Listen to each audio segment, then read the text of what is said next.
Hello dear student, आज हम देखेंगे क्लास 9 के ग्रेविटेशनल चैप्टर के आगे के टॉपिक। देखिए यहाँ आज हम लोग को पढ़ना है gravitational force between two heavy and light object. Last class में हम लोग पढ़े थे, यही टॉपिक था। उसमें जैसे दो लाइट ऑब्जेक्ट के बीच में फोर्स ऑफ अट्रैक्शन कितना लग रहा है। जैसे मान लीजिए एक ऑब्जेक्ट है मास m1 1 kg, दूसरा ऑब्जेक्ट है मास उसका है 1 kg। दोनों के बीच का डिस्टेंस है 1 मीटर है। तो दोनों का मास 1 kg है, मतलब लाइट ऑब्जेक्ट है। Force of attraction F equal to ji m1 m2 upon में r स्क्वायर, m1 1 अपान में r स्क्वायर 1, यानी F इक्वल टू जी था और जी की वैल्यू था 6.67 इंटू 10 के पावर -11, ये वैल्यू था। तो यहाँ पे जो फोर्स लग रहा है 6.6 10 के पावर -11, बहुत छोटी वैल्यू, बहुत ही स्मॉल फोर्स लग रहा है दो ऑब्जेक्ट के बीच में। अब हमको देखना है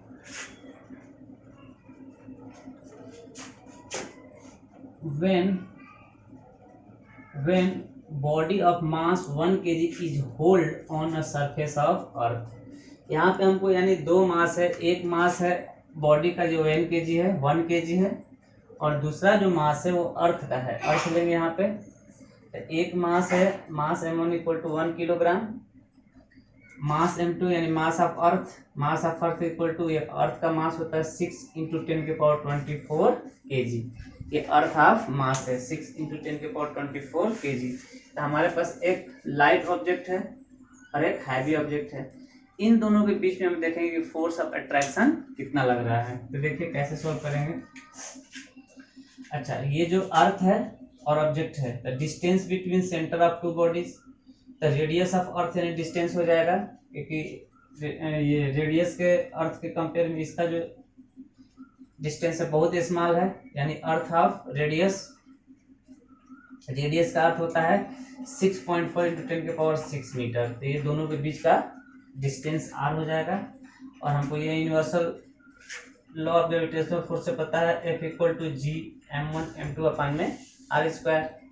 यहाँ पे हम क्या करेंगे, g की वैल्यू पुट कर देंगे, 6.67 इंटू 10 के पावर -11 होता है।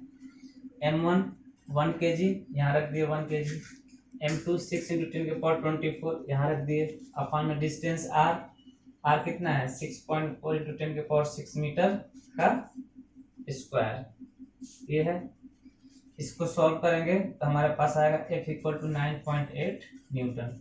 मतलब कि अर्थ किसी ऑब्जेक्ट पे जो फोर्स लगा रहा है वो 9.8 न्यूटन।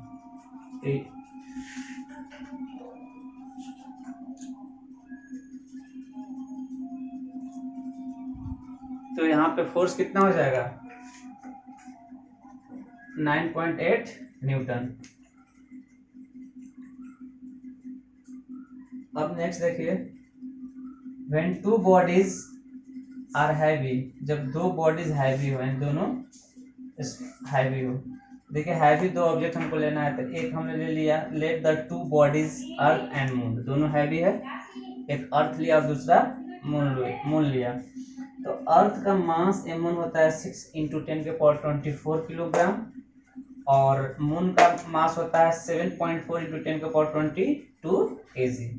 ये दोनों का मास है। दोनों के बीच का जो डिस्टेंस होता है r, distance between moon and earth is 3.84 into 10 के पावर 8 मीटर, 10 के पावर 8 मीटर।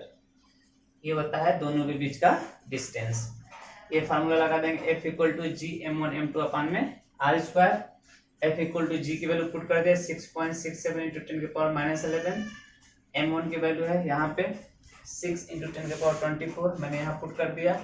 m2 की वैल्यू यहाँ है 7.4 इंटू 10 के पावर 22, मैंने यहाँ रख दिया, अपान में r, दोनों के बीच का डिस्टेंस है 3.84 इंटू 10 के पावर 8, इसका स्क्वायर कर दिया। इसको सॉल्व करेंगे तो f हमारे पास जो आएगा 2.01 इंटू 10 के पावर 20 न्यूटन। तो ये हमारा जो फोर्स लग रहा है। तो देखिए लाइट जो ऑब्जेक्ट है उसका फोर्स था 6.67 इंटू 10 के पावर -11, बहुत ही छोटा है। जैसे ही एक हैवी ऑब्जेक्ट आ गया तो उसका फोर्स क्या लगा 9.8। जब दोनों हैवी ऑब्जेक्ट आ गए तो फोर्स देखिए 2.0 इंटू 10 के पावर 20, तो बहुत ज्यादा फोर्स लग रहा है। यानी हम ये कह सकते हैं जो अर्थ है, ये जो प्लैनेट्स है, revolve around the sun. The sun के चारों तरफ जो प्लैनेट्स मूव करते हैं, अराउंड करते हैं, रिवॉल्व करते हैं, तो उन दोनों के बीच में क्या लगता है? फोर्स ऑफ अट्रैक्शन लगता है। या ये भी कह सकते हैं कि अर्थ के चारों तरफ, जैसे ये मून है, मून अर्थ के चारों तरफ रिवॉल्व कर रहा है, तो उन दोनों के बीच में फोर्स ऑफ अट्रैक्शन लग रहा है, तभी वो क्या हो रहा है? एक दूसरे के रिवॉल्व कर पा रहा है। ठीक है, तो ये था। नेक्स्ट है properties of gravitational force. Gravitational force के properties, it is the independent of the medium between the particle. Particle के मीडियम पे क्या होता है? इंडिपेंडेंट होता है। It is always attraction in the nature, in nature पे अट्रैक्टिव होता है। It is the weakest force in nature, nature में बहुत मिनिमम फोर्स होता है। It is the centre force, मतलब कि दो ऑब्जेक्ट के बीच में जो डिस्टेंस बिटवीन टू ऑब्जेक्ट जो होता है वो सेंटर के बीच में क्या होता है? सेंटर से होता है, ये सेंट्रल फोर्स कहते हैं। ये चीज है सेंट्रल फोर्स। ओके, अब हम लोग देखेंगे application of Newton's law of gravitation. Newton's law of gravitation का एप्लीकेशन देखेंगे कि क्या होता है इसका एप्लीकेशन। फर्स्ट है, it helps us determine the mass of earth, sun, moon and planets. मतलब कि इसके हेल्प से हम पता कर सकते हैं कि अर्थ का मास कितना है, सन का, मून का और एनी प्लैनेट्स का, द प्लैनेट्स का भी। ठीक है। सेकेंड है, to determine the motion of moon around the sun, around the earth. Earth के चारों तरफ जो मून का मोशन हो रहा है, मूव हो रहा है, उसको भी हम डिटरमाइन कर सकते हैं इसके हेल्प से। ठीक है। थर्ड है, to estimate the mass of double star का मास को भी हम एस्टिमेट कर पाएंगे इसके हेल्प से। It helps us to discover a new star and planets, इसके हेल्प से हम न्यू स्टार एंड प्लैनेट्स को भी डिस्कवर कर सकते हैं। ठीक है।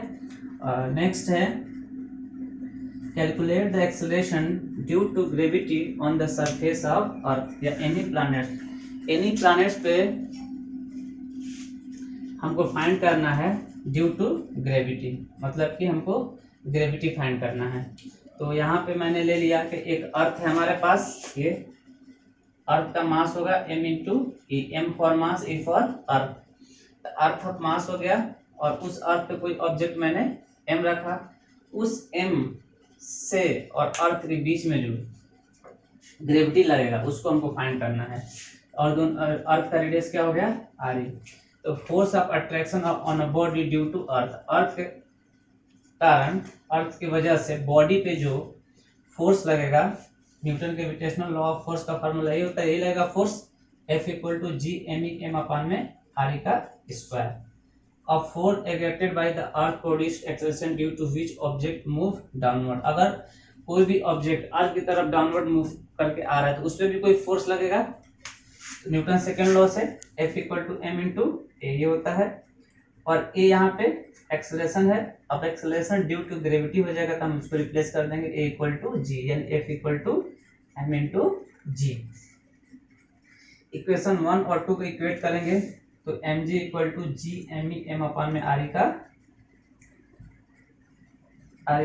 स्क्वायर, एम से एम कैंसिल कर देंगे, G equal to small G equal to capital G M E upon में आर का स्क्वायर, ये हो गया G equal to G capital G M E upon में आर का स्क्वायर, यानी एक्सेलरेशन ड्यू टू ग्रेविटी का ये फार्मूला है। इसकी वैल्यू क्या आएगा? जी का स्मॉल जी, ये तो यूनिवर्सल कांस्टेंट है, कैपिटल जी है यूनिवर्सल कांस्टेंट, इसकी फिक्स वैल्यू होती है।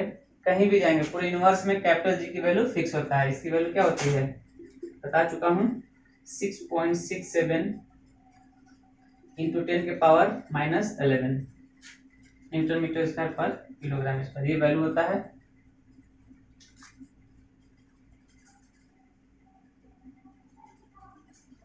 अब इसकी वैल्यू कैलकुलेट करना है तो जी का वैल्यू पता है हमको, 6.67 इंटू 10 के power minus 11 newton metre square पर केजी स्क्वायर, और एम ई मतलब कि अर्थ ऑफ मास,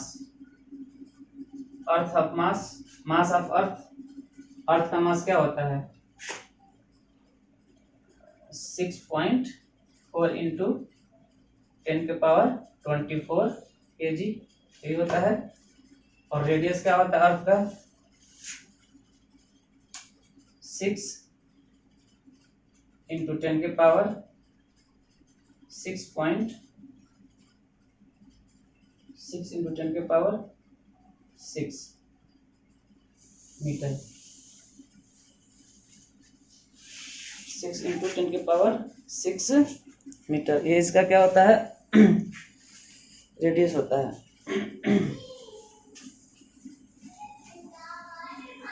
ये साइड होता है 6 × 10⁻24।